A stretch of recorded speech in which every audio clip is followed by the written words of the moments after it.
Thank you for that, Colton. Now, they call her the small business hero because of all that she does for entrepreneurs, not only in Detroit, but all across Michigan. But today, she is saving us, and she's our superhero today on Studio 10. I'm here with Jennifer Crawford-Williams, the founder of All Things Detroit. How are you? I am doing amazing. How are you? I'm doing fantastic because you brought Detroit right here to Lansing today. And obviously, this weekend, we're going to make it out to you. Yeah, well, yes, we appreciate that. But you know what? Detroit is everywhere. People love Detroit, and I love bringing Detroit to the people. That's right. Okay, Detroit is everywhere. I love that. Yes, it is. But you're the owner of All Things Marketplace, and this weekend, you're helping to celebrate all entrepreneurs all across the state. But first, I want you to tell me about your business journey, all the way from the idea to the storefront. Tell me about it. Oh, I started my business in my one-bedroom apartment 11 years ago. I wanted to help people have a passion for doing what they love. Detroit is starting to boom. Being a native Detroiter, born and raised, I just wanted to support local, and I was inspired by people who make things with their hands and put things together. So started All Things Detroit. That's right. It started with that passion. You've built an entire festival, an event, an All Things Detroit Day. Yes. But tell me, your store is home to a lot of business owners here across Michigan, all across the country too. But tell me about some of those businesses that call your store home. Well, we have a lot of businesses like Inc. Detroit, also the Detroit Historical Museum, the Detroit Riverfront Conservancy. So we work with All Things Marketplace with a lot of nonprofits along with local businesses. So during the pandemic, I wanted to help businesses get their products out there. So All Things Marketplace is actually a shipping and fulfillment center and a store where you can get licensed sports apparel and also support local businesses and nonprofits. That's right, and you're wearing that sports apparel with you today. Our Pistons, which are doing fantastic. Take a look. I want you to show us some of the things that you have here on the table that are actually in your store. Tell us about that.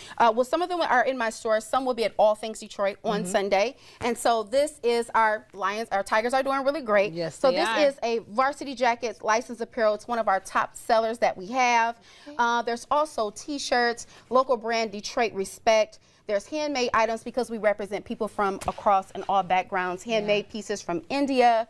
I mean, the list goes on and on, even to coloring books, handmade earrings from leather. And don't forget, the back of our space is actually an art gallery, and we represent local artists. That's right. We've had some of those artists from your gallery here on Studio 10. That's so awesome. And look at these 313 earrings. Look at how amazing they are. And on top of that, you're even wearing the store on you. Can you give us a little 360? Show us the jacket. Okay. Well, you know what? I am a Pistons fan. You know, when it was the Bad Boys. So I love the old school logo. And so I wanted to become fashionable, but also represent my city and one of my favorite teams. You're literally wearing your city on your back. And yes, I am. Always wearing my city. Always.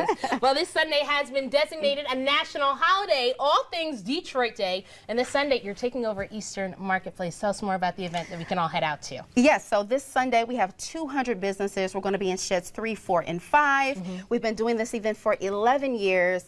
The most crowds we've had is 14,000 customers. Oh my goodness. We have our Beat the Crowd because we get so busy, where you can come and shop the VIP treatment before we're open to the public from 10 to noon. You get this amazing tote bag. But the important thing is you're supporting your community, you're shopping local, and we're telling everybody to get their tickets now. I love that. You're giving back to the community that's always giving back to us, and we love that. Yes. Well, small businesses are the backbone to the community. You know, without them, we couldn't do all the things we do. So we want to keep them in business, and we want to keep people supporting them. And this day, but just every day, it's about supporting local. Absolutely. Supporting local. That is our middle name right here on Studio 10. And of course, you guys can join her this Sunday. The information is written right there. But you know, this is not the first time you've held this event. For 11 years. 11 years. You've been doing this. What's the biggest thing that you've learned from this entire experience? I've learned that a lot of people just need that cheerleader. They need someone to support them, and they want to feel supported. And so that is why I'm the small business superhero and advocate, because I believe in what they do, because it takes a superhero and a different type of person to get out there and risk everything for what they love and what they're passionate about. When you believe in it and nobody else does, the work is getting someone else to believe in it, and I believe in them. Absolutely. Well, this Sunday, 10 to 5, take a look at your screen at Eastern Marketplace. We'll give you the ticket link on Facebook. But Jennifer, before you go, you said that it takes superpowers in order to be a successful running business. What's your superpower? My superpower is to Jennifer It, which I wear on my shirt, was to innovate, advocate, and create in the small business community. And that is my life's work. That's my superpower, and that's what I do every day. Jennifer It, that's it. Well, thank you so much for joining us here today. But don't go anywhere just yet.